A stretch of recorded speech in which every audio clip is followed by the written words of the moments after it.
It's really not a great deal of fun. They take a biopsy out of your hip and they pull the bone marrow out of your pelvis, and they put it on slides.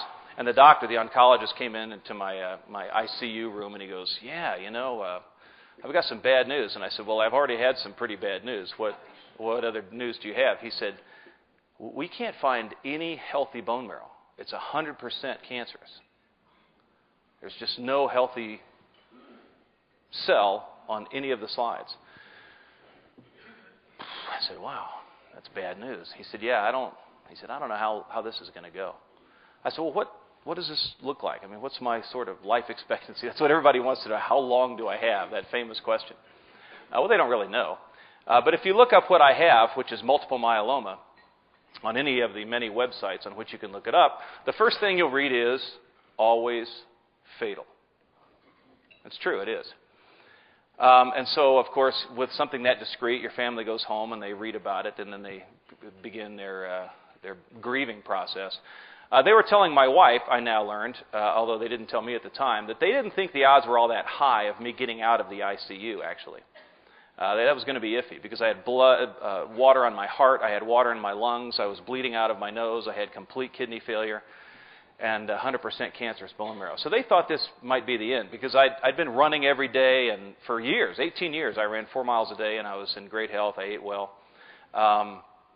So they didn't expect this, and they said that if I hadn't been quite that healthy, I probably wouldn't have even made it to the ICU. Because you kind of fight it and fight the fatigue, and you say, well, I'm burning the candle at both ends, I'm going to be all right. No, it wasn't going to be like that. So they weren't sure if the life expectancy was going to be 30 days or the usual 3 years, 3 to 4 years for somebody with stage 4 multiple myeloma. So that was what I was looking at in January of 2002. That's when I was diagnosed with multiple myeloma. So I went through 11 months of chemotherapy, straight through. And then they said, the only way you have any hope here is if you get a bone marrow transplant. And the doctor that I was seeing at UCSD said, you really do need to get this. It's your only chance. And I said, well, do I have any other options? And he said, well, yeah, you have some, but they won't get you very far. We have a couple of medicines that will get you a year each, maybe 2 years each. You might get to 4 years, but you're in such bad shape that I'm not really thinking that's likely. He said, that's your hope. You got to do that. I said, well, you wouldn't mind horribly if I got a second opinion, would you? And he said, no, feel free. So I drove up to Cedars-Sinai Medical Center in Los Angeles, a very famous hospital. Went to one of the leaders in this disease in Los Angeles. And I said, hey, here's where I am. Here's my diagnosis. Here's what's happened to me so far. The guy at UCSD says, got to get a bone marrow transplant. What do you say? He said, well, listen very carefully. I want you to come back in 6 weeks so that I can tell you again what I'm going to tell you now. Whatever you do, do not get a bone marrow transplant. I said, why? He said, it just won't do any good. You won't get anywhere. We don't know what it's going to do for efficacy. We got some medicines that'll get you a year or 2, maybe 3. And maybe by then we'll have another medicine that'll get you another year. So I had one oncologist telling me, whatever you do, your only hope is to get a bone marrow transplant. The other one telling me, whatever you do, your only hope is to not get a bone marrow transplant. So this was a time, one of those forks in the road in your life. And so I did what I'd never done before. I decided that I needed to do a day of prayer and fasting. And I'd never done that before for anything.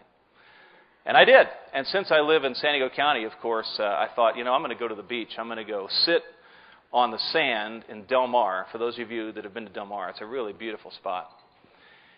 And I did that. And I told my wife, and she decided to join me in this day of prayer and fasting, as did several of my friends.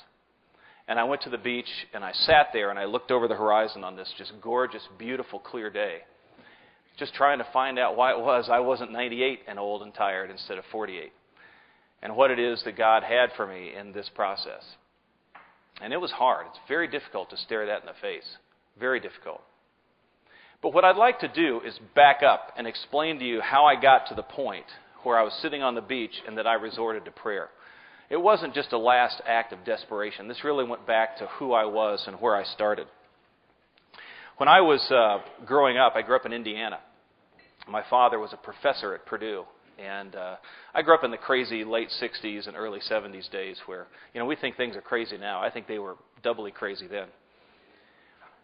And it was a time where people really didn't think much of the church, didn't think much of Christianity, and I was one of them. I was sort of hostile in general to the church in particular, and hostile to Christianity. I just didn't see that there was much there for me. And I went off to college, as Trevor said, on a Navy ROTC scholarship. And I went to college with this attitude of Christianity is wrong. The people who are Christians are hypocrites. I don't like them very much. And I'm ready to debate and argue with anybody who says different.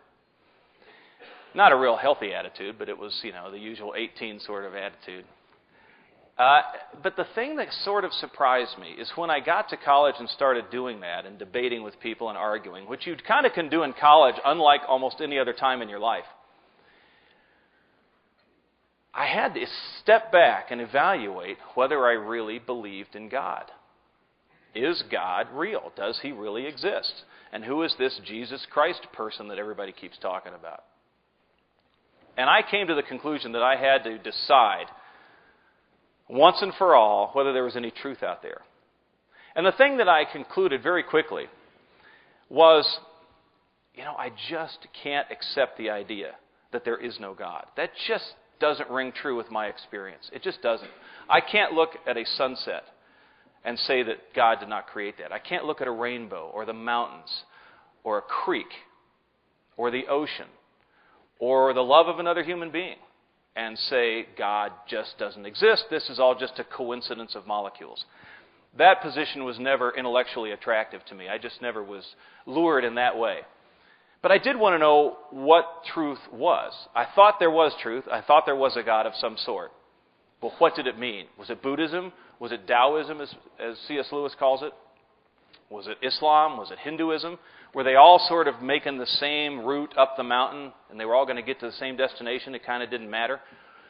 I really wanted to know the answer to that question. So I started reading a whole bunch of books about it.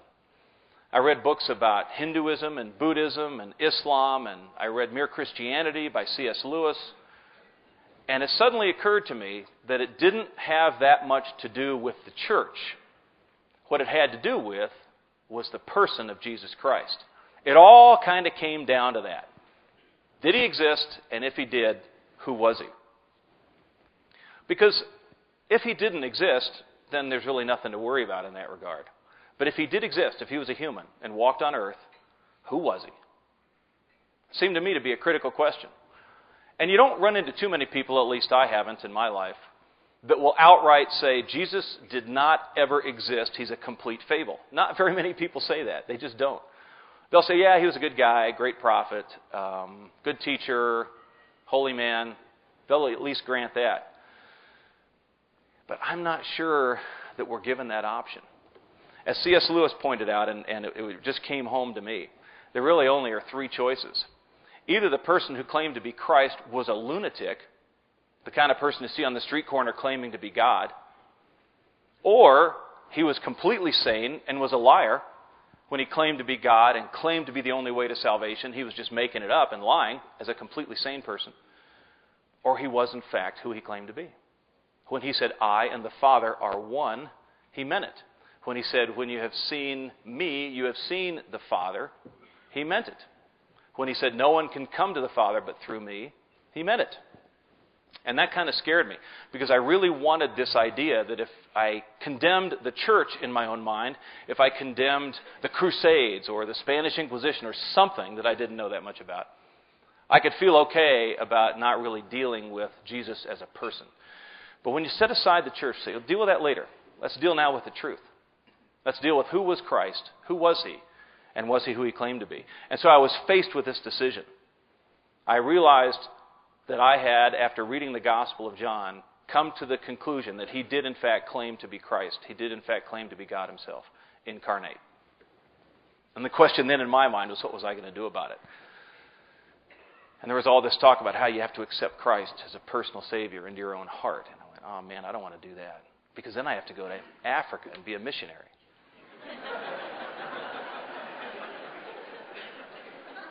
It's one of those other two truths, right? When you turn 98, you get tired and you die. And if you become a Christian, you got to go to Africa and be a missionary. Those were two of the three things that I knew.